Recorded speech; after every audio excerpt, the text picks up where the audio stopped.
धुम्य ऋषि जो गुरुकुल आश्रम में एक ब्राह्मण के लड़का था जिनका नाम था उपमन्यु। उनके पिता ने लेकर के गए, वो चाहते थे पढ़ाना, और वही है धुम्य ऋषि, प्रसिद्ध है। उनके पास लिए तो 5 साल की उम्र से एडमिशन होता है, तो लेकर के छोड़े। तो धुम्य ऋषि देखे, बोले ठीक है, एक्सेप्ट किए, उनको एडमिशन कर लिए। तो यहाँ एडमिशन करने के नियम ही होता था गुरुकुल में, एक बार बच्चा को छोड़कर आया तो आप घर के आ जाओ। कौन कौन तो था नहीं तब जमाने में। 25 साल के बाद लड़का वापस आएगा ग्रेजुएट होकर के, पूरा उसको जो क्षमता दे करके गुरुजी ने भेजेंगे। वो जब नहीं होगा तो रास्ता पर, नहीं तो पूरा क्षमता लगा करके उनको बिल्कुल कारगर बना करके भेजते थे। तो पिता माता पे क्या करते, कब लड़का आएगा। तो 5 साल का बच्चा था, बड़े अच्छा था देखने में, बहुत डोल डोल शरीर था उसका। धुम्य ऋषि उनको स्वीकार किए, और उनका आश्रम में एक प्रसाद महल होता है, और आश्रम जहाँ रहने के लिए होता है, तो बोले यहाँ आश्रम लगाओ रहने के लिए आश्रम में, और टाइम पर जो सेवा दिया जाएगा सेवा करना। और उपमन्यु ने रहा और सोचा कि सभी टाइम पर प्रसाद, मैं प्रसाद के लिए जाऊंगा, लेकिन नियम पहले बता दिए कि प्रसाद हल में जाने का अधिकार तभी प्राप्त हो जो गुरुजी ने अधिकार देंगे। गुरुजी ने वो परमिशन देंगे तो प्रसाद पा सकते हो, तब प्रसाद हल में एंट्री मिलेगा, नहीं तो नहीं मिलेगा। तो गुरुजी का सामने चक्कर लगा रहा था, प्रसाद के लिए बोलेंगे, गुरुजी बोले नहीं, और प्रसाद हल में एंट्री नहीं हुआ ही नहीं। तो रात को पानी पी करके सोया। 5 साल के लड़के, उनको खाना दिया नहीं, सोया उपवास में। दूसरे दिन सुबह उठा तो गुरुजी बुला के, लो बेटा उपमन्यु, हाँ गुरुजी, ये आप प्रथम दिन है आश्रम में, ये नियम है यहाँ का, आप भिक्षा मांगने जाना पड़ेगा। सारे ब्रह्मचारी लोग जा रहे हैं, अंतवासी भिक्षा चोली पकड़ा दी, बोले जाओ ये गांव है आपका, इस गांव से भिक्षा मांग करके लाना, और जो भिक्षा में लाना मुझे ला कर देना सर, जो भिक्षा लाता अन्न गुरु को देना होता है। तो सभी ब्रह्मचारी चले गए अपना अपना एरिया में, तो भी बोला मांगने के लिए गया। अब मांग करके कुछ अनाज लेकर के आया, चावल वगैरह 3-4 किलो जितना हुआ इकट्ठा करके लाया, ला करके गुरुजी को दिया। दे करके बैठा, बोला अभी शायद बोलेंगे खाने के लिए, बोले नहीं। सब गए, उनको खाने के लिए मना के बोले नहीं कुछ। और खा पीकर सवाए, सब बोले कि बेटा मन आप ऐसा करो, गौशाला के जाए गाय को लेकर चराने के लिए चले जाओ। भूखा पेट, काल से नहीं खाया, गाय चलाने के लिए गया। आया शाम को, बोला शाम को भोजन मिलेगा, तब भी नहीं मिला। अब दूसरे दिन भूखा सोया था, उठ करके फिर भिक्षा चोली लेकर भिक्षा करने गया। अब तो 5 साल लड़का, भाई हम एक दिन एकादशी करते हैं, हाल खराब हो जाता है, उसे कुछ नहीं मिला। अब जा करके भिक्षा करके तो लाया, लेकिन बहुत भूख उनको सता रहा था। रास्ता में बैठा, पेड़ के नीचे, बोला सोचा आज भी क्या पता खाने के देंगे नहीं देंगे, मेरे तो सहन नहीं कर सकता। तो बैठ करके वो जो चावल मांग कर लेता कच्चा, उसको कुछ मुट्ठी मुट्ठी मुंह में डाल करके खाया, चबा करके, और कुछ पानी पी लिया खेत से। तब देखा, बोला काल तो मैं 4 किलो चावल दिया था, आज तो मैं खा गया 250 ग्राम, कम होगा। तो गुरुजी ने पूछेंगे आज कम कैसे हुआ। तब दोबारा गया दूसरे गांव में, क्यों पूरा कर दूं मांग करके, कुछ मांग कर 2-4 घर से, घर वाले देखे ये आए थे, फिर दोबारा कैसे आए। ब्रह्मचारी लोग बोले जो भी दिए थोड़ा बहुत फिर पूरा करके फिर लेकर आके दिया। और सचमुच गुरुजी ने आज भी खाने के लिए आदेश नहीं दिए। गाय लेकर गया, अच्छा क्या, बोला मैं खा लिया था थोड़ा चावल चुवा कर खा लिया था, ये तो पता नहीं मुझे दाना देंगे कि नहीं, कब तक देंगे। तो गाय लेकर गया, आया तो गुरुजी ने नजर तो रखते हैं, जो नहीं दे रहे मतलब उसको मिशन है।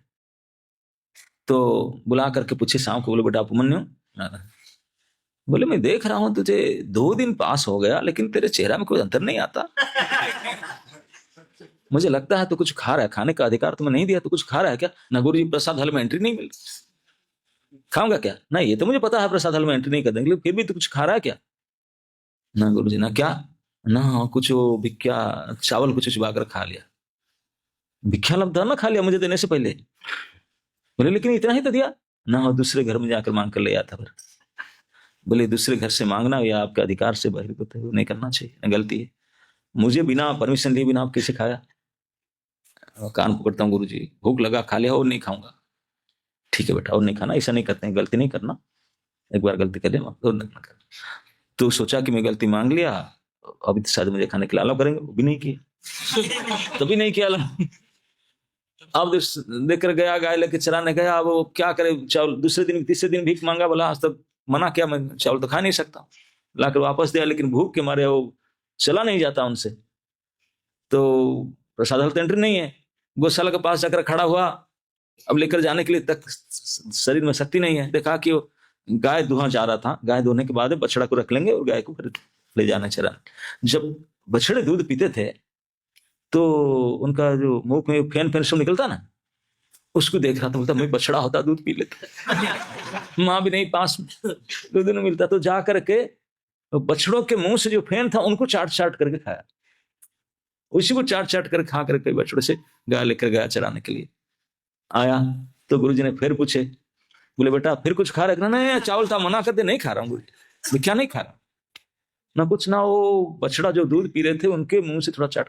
बोले ये तेरा नहीं तो उनका से आया, मना करते। बोले ठीक है गुरुजी नहीं करूंगा। बोला आज भी शायद अलाउ करेंगे, फिर नहीं किए। तो अब 5वां दिन हो गया, ना दूध पी सकता है, ना वो छट सकता है, ना चावल खा सकता है, ना प्रसाद मिल रहा।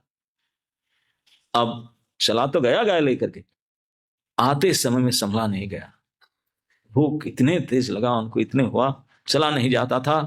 और देख रहा था गाय इधर घास खाते हैं चुआ करके सब जा रहे हैं, उनको लगा तो मैं भी गाय बन जाता, चुआ कर खा जाता, अन्न फल तो मिलता ही नहीं, क्या करूं। तो संभला नहीं गया, उनसे छोटा बालक था, तो रास्ता साइड में कुछ पेड़ था, पत्तल निकाल कर चुआ कर खा गया। इतनी भूख था टेस्ट को कौन पूछे। सचमुच आप अगर निर्जला उपवास करते ना, दूसरे दिन आपको चाहे नमकीन मिले बिना नमक मिले खा तो जाएंगे, जला मला देखेंगे नहीं। तो इसी प्रकार, क्योंकि 5वां दिन था, 5 साल का लड़का था, इतने तेज उनका कष्ट था, वो पेड़ से जो पत्तल निकाल निकाल कर खा गया चुआ चुआ कर। और वो पत्तल था, आप जानते हैं आग की पेड़, आग जानते हैं ना, दूध निकलता है पत्तल, वो पॉइजनस होता है। वो आग की पत्ता, आग बोलता है ना, अर्घ बोलते हैं उसका, वो शिव जी के ऊपर चढ़ता ना, हाँ, तो उसी को तोड़ तोड़ के चुबा खाया। रास्ता साइड में पेड़ था और वो पॉइजनस था। थोड़े उसको खाकर थोड़ी देर के बाद में उसका विष के प्रभाव से उनका दोनों आंख नष्ट हो गया, दृष्टि नहीं, दिखाई नहीं पड़ा उसको, दोनों आंख चला गया। अब गाय तो आगे जा रहे हैं, उनके पीछे उनको दिखाई नहीं पड़ जा रहा था। एक सूखा कुआं था, उसमें गिर पड़ा रास्ते में, शाम के समय कुआं में गिर पड़ा। गिर पड़ा तो अंधा तो था ही, ये साइड में पत्थर के ये होता ना कुआं के, उसमें गिरा, ये छील गया, ये टूट गया, हाथ ही छिल गया, सब घिस गया। नीचे थोड़ा पानी था, पानी में गिर करके पड़ के रो रहा है, अंधा है, हाथ पर कई टूटा फूटा रो रहा है। भूख तो ऐसे ही, ऊपर में कुछ विष पता खा करके इसी हाथ पे पड़ा पूरी रात, एक कीचड़ में कुएं में अंधा है, इसे पड़ा है। छोटा 5 साल का बच्चा, बताओ, माता पिता पास में नहीं है, कितने दुख है। गाय चले गए गौशाला में, उनको क्या पड़ी है। शाम हो गया तो धम्य ऋषि सब देखे बच्चे लोग, जिनको जिनको जो जाते थे सब आ गए, उपमन्यु नहीं आए। तो आके पता लगा उपमन्यु आया नहीं, रात को 8 बज गया। गाय तो सब आ गए कि नहीं, पूछे गाय गौशाला में जाकर देखें गाय तो आ चुके हैं, लड़का क्यों नहीं आया। तो उनको चिंता में, वो प्रसन्न नहीं दे रहा था, कुछ गड़बड़ तो नहीं हुआ। तो गुरुजी ने चेक किए सभी को लेकर के, कोई जानता ना, हम कोई नहीं जानते, गाय तो लेकर गया था, गाय तो सब आए तो नहीं आया। तो उनको बड़ा चिंता पड़ा, तो क्या करेंगे। तभी जमाने में टर्च लाइट भी नहीं हुआ करता था, मसाल जानते ना, मसाल, उसमें देखते मसाल लेकर सारे बच्चों को लेकर के गए जंगल में ढूंढने के लिए। चिंता पड़ा है क्योंकि माता पिता के दायित्व तो उन्होंने लिए, बच्चा को किसी से मतलब कहाँ गया, चिंता में गए जंगल में ढूंढते, जहां जहां गोबर पड़ा था गाय का, गाय लोग गए थे वही रास्ते में गए, और कोई उपाय नहीं था ढूंढने, दिखाई नहीं पड़ा था रास्ता। उपमन्यु बेटा उपमन्यु करके आवाज लगाते लगाते जा रहे थे। अब जंगल में गए तो जहां कुआं के पास से आवाज उनको सुनाई पड़ा, उनको तो नहीं हो रहा था, बेचारा परेशानी नहीं, अंधा में कुआं में सिहर रहा था, उनको सुनाई पड़ा तो गुरुजी का आवाज है। अंदर से मुंह खोला चिल्ला, गुरुजी मैं यहाँ पड़ा। तो मेरे सुनाई पड़ा तो बेटा उनकी आवाज सुनाई पड़ रहा है दूर से, जहां से आवाज आ रहा था उस दिशा पर गए, देखे कि एक कुआं है, इस कुआं के अंदर से आ जा रहा है, और वो दिखाई नहीं पड़ता, रात था, मसाल में दिखाई नहीं पड़ता। आवाज की बोले, बेटा तू ऐसा कैसे गिर गया। ना गुरुजी क्या करूं, भूख मेरे संभला नहीं गया, आप तो खाना दे नहीं रहे थे, चावल भी बंद कर दिए, दूध भी बंद कर दिए, सब बंद कर दिए सारे रास्ता, लेकिन भूख मेरे से सहा नहीं गया।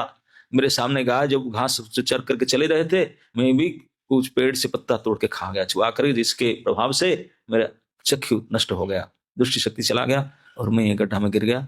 अब उस हाथ पर टूटा, इधर रो रहा हूं, पड़ा। तो गुरुधम मेरे को बहुत ग्लानि हुआ, लगा, बोला मैं जो परीक्षा ले रहा था जिसके लिए, इस प्रकार में आशा नहीं किया था, ये गलती हो गया उसका। अपने ऊपर से बोले, फिर शिक्षक बोले तुम हट जाओ, मैं उनको कुछ मंत्र देना चाहता हूँ।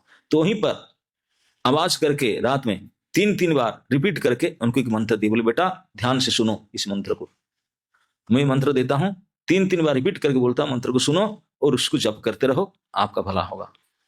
तो उसको मंत्र दिए, देव वैद्यों का मंत्र था, देवताओं के फिजिशियन का नाम है अश्विनी कुमार, उनके मंत्र दिए, आह्वान मंत्र। तो दे करके गए, तो वो गुरुजी से जो सुना 3-3 बार, इस अवस्था से तो बड़े सीरियसली उसको ग्रहण किया और उसको बड़े रात भर, अब तो नींद नहीं हो रहा कि इसी पड़ा है कीचड़ से, तो उसको जप करने लगा, कंटिन्यूअस जप किया। नेक्स्ट डे दिन में अश्विनी कुमार प्रकट हुए, इस मंत्र के प्रभाव से प्रकट होकर के सीधा वहीं कोई के अंदर आए, वो तो देख नहीं पा रहा था। बोले बेटा क्यों ना, मुझे गुरुजी ने मंत्र दे पकड़ना, हाँ मंत्र के प्रभाव से हम लोग आए, बेटा ये फल लीजिए, पा लीजिए और आप सब ठीक हो जाएगा। वो बोला मैं नहीं खाऊंगा। बोले अरे दवाई है ना, दवाई हो कुछ भी, वो नहीं खाऊंगा। बोले क्यों, नहीं खा करते हाल हुआ। बोले क्यों, कैसे खाओगे ना, गुरुजी बोलेंगे तब खाऊंगा, नहीं तो बोलेंगे नहीं। उनके बिना परमिशन में खा करके मेरे ये हाल हुआ, अब तो मर जाऊंगा लेकिन उनके परमिशन बिना खाऊंगा नहीं, अब मेरा बुरी हाल हो चुका। वो बोलेंगे गुरुजी तब खाऊंगा ना, अरे गुरुजी ने वही मंत्र दिए, हम ही आए ना, मुझे क्या पता अभी, मुझे नहीं पता, मुझे मंत्र दी मैं जब कर रहा हूं, मुझे नहीं जानता है कि आप कौन है क्या है, जब तक गुरुजी आकर नहीं बोलेंगे मैं नहीं खाऊंगा, बहुत मुझे कष्ट हो चुका, नहीं खाऊं। तो अश्विनी कुमार वापस आया, वापस आकर धम्म ऋषि के पास बोले धन्य है आपके शिष्य है, आप उनको हमारे मंत्र दिए और मंत्र के प्रभाव से हम आए, उनको विशेष औषधि फल देते हैं, वो लेने के लिए, औषधि लेने के लिए नाराज है। बोले क्यों, क्या बोलता है, बोलते हैं गुरुजी बिना बोले हम देंगे नहीं, गलती एक बार की और नहीं। धम्म ऋषि ये बात को सुन करके गदगद हो गए। जब सुने देवताओं के भी डॉक्टर अश्विनी कुमार से, ये 5 साल का नन्हा शिष्य इतने दृढ़ता से बोलता है कि मैं आपके दिया हुआ दिव्य फल भी सेवन नहीं करूंगा जो गुरुजी की आज्ञा के बिना, और धम्म ऋषि तो हृदय उनका मेल्ट हो गया। तो तुरंत आए, उन्होंने आकर के बोले दीजिए मैं उनको फल दिलाऊंगा खिलाऊंगा। तो फल लेकर गुरुजी आए, आकर के रस्सी लेकर के अंदर गए, जाकर उसको उठा करके लाए, बोले बेटा फल पाओ, मैं बोलता हूं। तब वो फल खाया, फल खाने के मात्र से शरीर का जो भी घाव फाव था सब भरपाई हो गया, दृष्टि शक्ति आ गया, बिल्कुल चकाचक जैसा ऐसे हो गया। ऐसा जब हो गया तो धम्म ऋषि देखे, बोले बेटा अब तुझे पढ़ाई करना जरूरत नहीं, तुम्हारा ग्रेजुएशन आज मैं करता हूं। तो एक होता ना दीक्षांत समारोह, ग्रेजुएशन सेरेमनी होता ना, दीक्षांत समारोह, तो वो कन्वोकेशन, यस, तो वो उसने अभी 5 दिन हुआ था गुरुकुल में एडमिशन, अभी कोर्स सिलेबस नहीं लिए थे, अभी ग्रेजुएशन होने लगा। वहीं पे कन्वोकेशन सेरेमनी हुआ, उनका दीक्षांत समारोह हुआ और उनको गुरुजी ने साइन करके सर्टिफिकेट के, you are graduated from my university. और बोले गुरुजी मैं तो सिलेबस शुरू नहीं किया ना, कोई जरूरत नहीं, मैं प्रसन्न हूं, मेरे कृपा से तुम ग्रेजुएटेड है, ऑनररी डिग्री दे दी उसको। बोले अगर मैं जाकर टीचर ना, जाकर करो टीचरशिप। उन्होंने जाकर के 5 साल का बालक ग्रेजुएशन डिग्री लेकर के उपमन्यु यूनिवर्सिटी दूसरा गुरुकुल शुरू किया अपना, और वो जो पढ़ाया वो इस ऋषि विद्यालय से कुछ और अच्छा पढ़ा, कि केवल शक्ति था गुरु कृपा का, लेकिन ये कृपा प्राप्त करने के लिए इस परीक्षा देना पड़ा। तब जाकर के एक कृपा शक्ति कहते हैं, एक साधन शक्ति, एक कृपा शक्ति।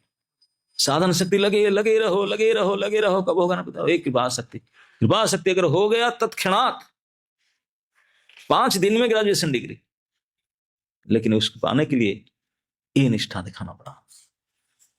गुरुजी के हृदय से गदगद होकर अंतर से जो उनका परावाणी निकलता है वो तुरंत प्रभाव दिखाता है, इस प्रकार। तो इसलिए हम अगर इस आध्यात्मिक वृत्ति में, संस्था में इस प्रकार सफलता प्राप्त करना चाहते हैं, इसके ऊपर सबसे बड़ी शक्ति है कृपा का। तो इसलिए हमेशा हम प्रार्थना करते हैं प्रभु कृपा करो, हे संत महात्मा कृपा करो, हे गुरुजी कृपा करो। लेकिन कृपा है क्या चीज? कृपा कोई सॉलिड है, न लिक्विड है, न एयर है, क्या वस्तु है ये? पानी जैसा है?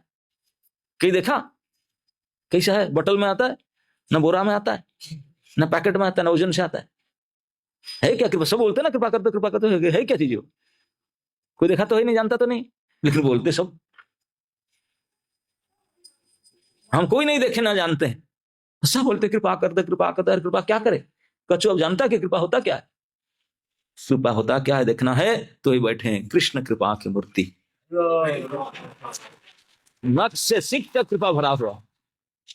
अब उनके निष्ठा पर न सच्चाई हृदय से कोई सेवा करे तो कृपा प्राप्ति करे। जिस प्रकार से मैं एक कहा उपमन्यु छोटा बालक गुरु जी के प्रति जिस भाव से उन्होंने निष्ठा रखा था, देवता भी आश्चर्य हो गए, बोले अरे इतना शाम दे रहे तू कष्ट भोग रहा है, इतने पेन हो रहा है, तुझे रो रहा है, लेकिन नहीं, गुरु जी नहीं कहते। ये निष्ठा, इतने अड़िग विश्वास, इतने अड़िग विश्वास, तो इसी को बोलते हैं जो सहयोगिता है, बुझामणा है। हम जानते हैं कि उनका मत रहेगा अलग, मेरा मत रहेगा अलग, नाना प्रकार के डिफरेंसेस ओपिनियन है और असुविधा है, इसे करने से कई दिक्कत, लेकिन ये सभी चैलेंजेस, सारे असुविधा के सुविधा के साथ फिर भी उन्हीं की प्रसन्नता ही हमारे परम लक्ष्य है। इस लक्ष्य के लिए मैं एडजस्ट करने के लिए तैयार हूं, मैं उनके साथ देने के लिए तैयार हूं। इसी को कहते हैं कोऑपरेशन। इसी भाव से जो करता है तो ही कृपा को प्राप्त करता है। कृपा प्राप्त करने का ही, अगर हम अपना हिसाब से करेंगे यही सही है, ऐसे करने से सही है, वो मेरी बात नहीं मानते, मैं इसे थोड़े उनके मैं तो ऐसे करूंगा, नहीं, इसी के भगवान भी प्रसन्न नहीं होंगे, कृपा नहीं प्राप्त होगा। इसी तरीका से करना पड़ेगा, चाहे इसमें हमको कुछ कष्ट झेलना पड़े, कुछ एडजस्ट करना पड़े, कुछ करना पड़े। एक सामूहिक स्वार्थ को प्राप्त करने के लिए निजी स्वार्थ को त्यागना पड़ता है। यही नीति वाक्य है, यही नीति वाक्य है। अगर एक परिवार में एक लड़का खराब हुआ, अगर उसको निकाल देने से परिवार सुधर जाता है तो उसको त्याग करो। एक को त्याग किया जा सकता। अगर शरीर से एक अंग खराब होता है, इस नहीं करेंगे तो सारे शरीर को व्याप्त कर जाए, उसको तुरंत काट देते नहीं, कैंसर होने से काट देते हैं इस अंग, इस अंग को काट देते हैं। परिवार में एक व्यक्ति काट देते हैं, गांव में अगर एक घर होता है तो उसको काट देते हैं, गोष्ठी में तो इसे। लेकिन आत्म कल्याण के लिए तो संसार को त्याग किया जा सकता है, त्याग करना आवश्यकता है। तो हम लोग को क्या त्याग करें ना, स्वार्थ त्याग करें। अपना जो व्यक्तिगत अपना इच्छा है, सेल्फ इंटरेस्ट, उसको त्याग करना पड़ेगा। किसके लिए ना, कृष्ण और गुरु की इच्छा की पूर्ति के लिए। वो चाहते हैं ऐसे करो, उनके लिए मुझे पसंद नहीं है उसको छोड़ो, त्यागो, मुझे क्या पसंद ना, उनकी प्रसन्नता जिसमें है उसी को करना है। इसी से ही कृपा की प्राप्ति के होगा, कृपा प्राप्ति के उपाय यही है। हरे कृष्ण।